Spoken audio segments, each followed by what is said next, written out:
الدرك اللواء الركن أحمد سويلميين.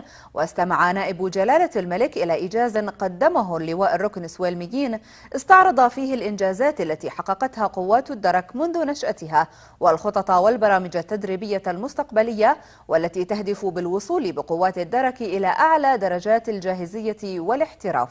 وخلال الزيارة قام نائب جلالة الملك بجولة لمركز القيادة والسيطرة واستمع إلى شرح عن سير العمل في المركز الذي يشتمل على مجموعة من الأنظمة التكنولوجية الحديثة التي تساهم في توفير التغطية الأمنية الشاملة وتعزيز التنسيق بين جميع الجهات المعنية بأمن الوطن والمواطنين.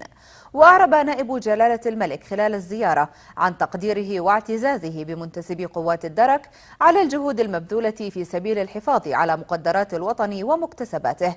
من جانبه أكد لواء الركن سويلميين أن قوات الدرك ماضية قدما لتعزيز قدراتها على تحمل مسؤولياتها الأمنية والإنسانية والقيام بواجباتها على أكمل وجه لضمان سيادة القانون في إطار من الشفافية واحترام حقوق الإنسان.